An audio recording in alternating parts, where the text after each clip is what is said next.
নমস্কার বন্ধুরা, আজকে আবার একটা নিরামিষ রেসিপি নিয়ে চলে এলাম। আজ বানাবো লাউ আর মুগের ডাল দিয়ে দুর্দান্ত স্বাদের নিরামিষ রেসিপি। তো চলুন ঝটপট করে দেখে নিয়ে যাক। আশা করছি আপনাদেরও ভীষণ ভালো লাগবে। আর এই রেসিপিটা এতটা টেস্টি হয় কি বলবো, না খেলে বলে বোঝানো যাবে না। তো প্রথমেই দেখুন আমি এখানে একটা লাউ নিয়েছি। আর বন্ধুরা, এখন বাজারে খুবই সস্তা লাউ। এই লাউটা আমি 10 টাকা দিয়ে কিনে নিয়ে এসেছি। তো লাউটাকে কেটে নিতে হবে। প্রথমে আমি এইভাবে কেটে নিয়েছি, তারপর একটা পিলারের সাহায্যে খোসাটাকে তুলে নিয়েছি। খোসাটাকে তুলে খুব ভালো করে লাউটাকে ধুয়ে নিয়েছি। আর এখন এই লাউটাকে গ্রেট করে নিতে হবে। এখানে একটা গ্রেটার নিয়েছি, এই গ্রেটার দিয়ে গ্রেট করে নিতে হবে। আর এখানে মিডিয়াম বা বড় দানার গ্রেটার নিলে হবে না, এইভাবে পাতলা পাতলা হবে সেই গ্রেটার নিলেই কিন্তু ভালো হবে। বড় বা মিডিয়াম নিলেও হবে, কিন্তু সেটা কিন্তু খেতে বা দেখতে অতটা ভালো লাগবে না।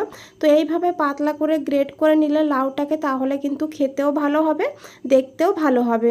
তারপরে এখানে নিয়েছি মুগের ডাল 1/3 কাপ। ডালটাকে 1 ঘন্টা আগে খুব ভালো করে ধুয়ে নিয়েছিলাম, তারপরে ভিজিয়ে রেখেছিলাম। ডালটা খুব ভালো করে ভিজে গেছে।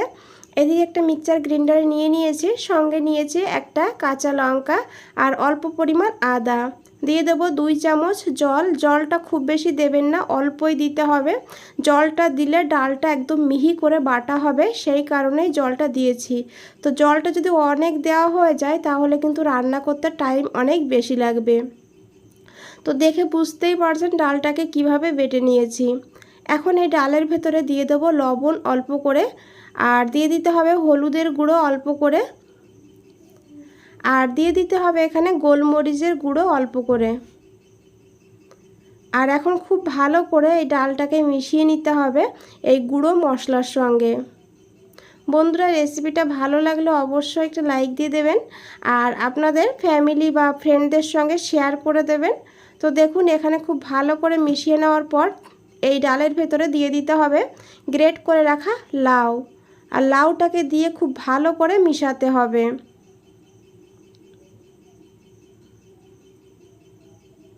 তো দেখুন বন্ধুরা, খুব ভালো করে এখানে মিশিয়ে নিয়েছি। তো এইভাবেই লাউ আর ডালটাকে খুব ভালো করে মিশিয়ে নিতে হবে। আর এখন এটাকে সাইডে রেখে দিতে হবে। এইদিকে একটা আমি প্যান বসিয়ে দিয়েছি। আর এখন এই প্যানে দিতে হবে 1 চামচ সর্ষের তেল। তেলটাকে খুব ভালো করে গরম করে নিতে হবে। তারপরে এই ডাল আর লাউয়ের মিশ্রণটা দিয়ে দিতে হবে।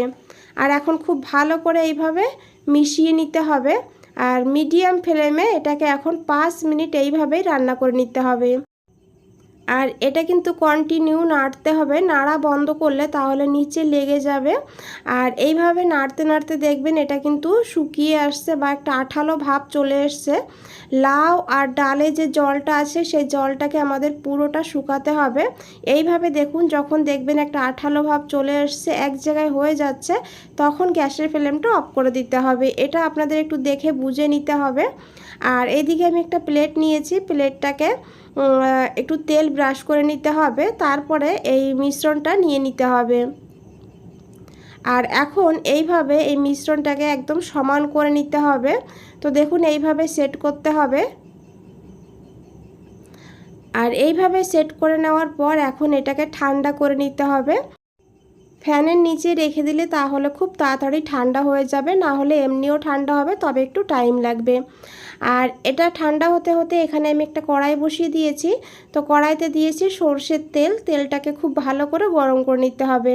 আমি সর্ষের তেলে রান্না করছি, আপনারা চাইলে সাদা তেলেও রান্না করতে পারেন। তো এখানে আমি একটা বড় সাইজের আলু নিয়েছি। তো আলুটাকে এইভাবে ডুমো করে কেটে নিয়েছি। তো আলুটাকে দিয়েছি সঙ্গে অল্প করে লবণ, অল্প করে হলুদের গুঁড়ো। আর এখন আলুটাকে লাল করে ভেজে নিতে হবে। তো গ্যাসের ফ্লেমটা মিডিয়াম টু হাইতে রাখতে হবে, তাহলে আলুটা খুব ভালো করে ভাজা হবে। আর এইভাবে ঢাকা দিয়ে আলুটাকে ভাজতে হবে, তাহলে খুব তাড়াতাড়ি ভাজা হবে।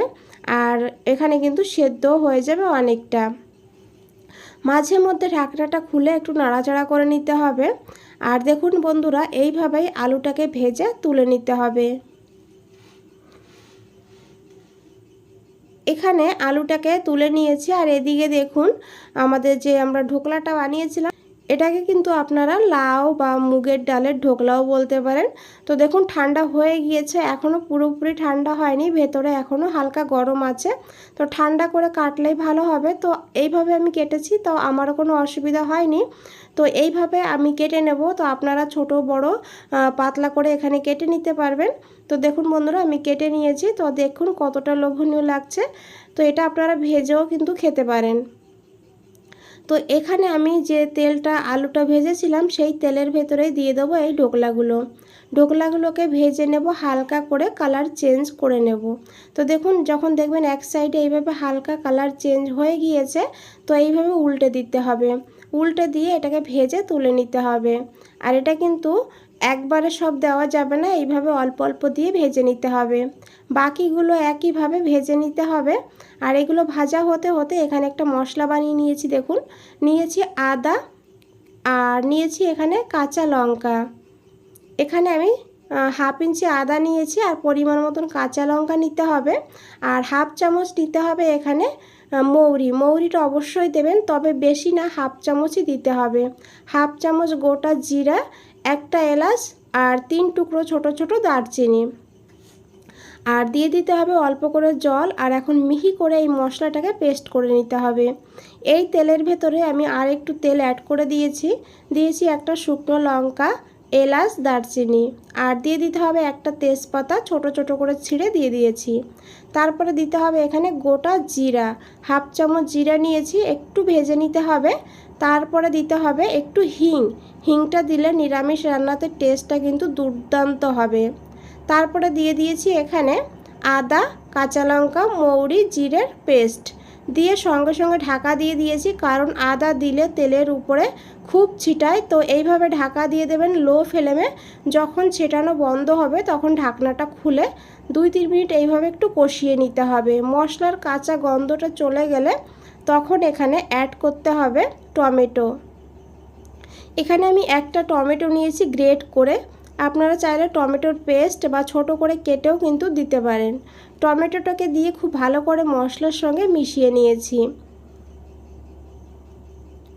এখন দিয়ে দিতে হবে এখানে পরিমাণ মতন লবণ। আর দিতে হবে 1/4 চামচ হলুদের গুঁড়ো, হাফ চামচ কাশ্মীরি লঙ্কার গুঁড়ো কালারের জন্য, এটা না চাইলে না দিলেও হবে। তারপরে দিয়েছি এখানে হাফ চামচ ধনের গুঁড়ো। আর এখন এই মশলার সঙ্গে গুঁড়ো মশলাটাকে খুব ভালো করে মিশিয়ে নিতে হবে। তো এইভাবে কষাতে কষাতে যখন দেখবেন নিচে লেগে যাচ্ছে তখন অল্প করে জল অ্যাড করে দেবেন। জলটা অ্যাড করে দিয়ে খুব ভালো করে মিশাতে হবে। তারপর ঢাকা দিয়ে 2-3 মিনিট লো ফ্লেমে মশলাটাকে কষিয়ে নিতে হবে। মশলাটা যত ভালো কষানো হবে রান্নার স্বাদটা ততই ভালো হবে। তো আশা করি বন্ধুরা দেখে বুঝতেই পারছেন মশলাটা কিন্তু খুব ভালো করে কষানো হয়ে গিয়েছে, মশলার থেকে তেলও ছেড়ে দিয়েছে। এখন দিয়ে দিতে হবে ভেজে রাখা আলুগুলো দিয়ে খুব ভালো করে মশলার সঙ্গে মিশাতে হবে 1 থেকে 2 মিনিট। আলুর ভেতরে মশলাটা খুব ভালো করে যেন ঢুকে যায়। তারপরে দিয়ে দিতে হবে গরম জল। তো জলের পরিমাণটা আপনারা যেমন গ্রেভি রাখবেন সেইভাবে দিয়ে দেবেন। আমি একটু ঝোল করব, তার জন্য আমি এখানে আরও একটু জল অ্যাড করলাম। আর তারপরে দিয়েছি 2টো চেরা কাঁচা লঙ্কা। আর এখন ঢাকা দিয়ে মিডিয়াম ফ্লেমে 5 মিনিট রান্না করে নেব। 5 মিনিট পর ঢাকনাটা খুলে নিয়েছি। তারপরে দিয়ে দেবো এই ঢোকলাগুলো। আর এখন খুব ভালো করে মিশিয়ে নেব। ঢাকা দিয়ে আরও 5 মিনিট রান্না করব, মিডিয়ামের থেকে একটু নিচে রাখতে হবে। 5 মিনিট পর ঢাকনাটা খুলে নিয়েছি। দেখুন ঢোকলাগুলো কতটা ফুলেছে আর খুবই কিন্তু রসালো হয়, খেতেও দুর্দান্ত হয়। আর এই সময় একটু আলুটা দেখে নেবেন গলেছে কিনা। আমার এই আলুগুলো কিন্তু গলে গিয়েছে একদমই। তো দিয়ে দিয়েছি হাফ চামচ চিনি, হাফ চামচ ঘি দিয়ে খুব ভালো করে মিশিয়ে 1 মিনিট রান্না করে তারপরে গ্যাসের ফ্লেমটা বন্ধ করে আরও 2 মিনিট স্ট্যান্ডিং টাইমে রেখে দিয়েছিলাম। তো দেখুন বন্ধুরা কতটা লোভনীয় লাগছে। তো ভালো লাগলে অবশ্যই একটা লাইক দিয়ে দেবেন, শেয়ার করে দেবেন। নতুন বন্ধুদের বলছি চ্যানেলটা এখনও সাবস্ক্রাইব করে না রাখলে চ্যানেলটা সাবস্ক্রাইব করে পাশে থাকুন। আর নিচে বেল আইকনটা আছে প্রেস করে রাখবেন, যখনই নতুন কোনো রেসিপি দেব সবার আগে আপনাদের কাছেই পৌঁছে যাবে। তো আশা করি বন্ধুরা দেখে বুঝতেই পারছেন কতটা লোভনীয়। আজ তাহলে এই পর্যন্তই, ফিরে আসছি নতুন কোনো রেসিপি নিয়ে। ভালো থাকবেন, সুস্থ থাকবেন।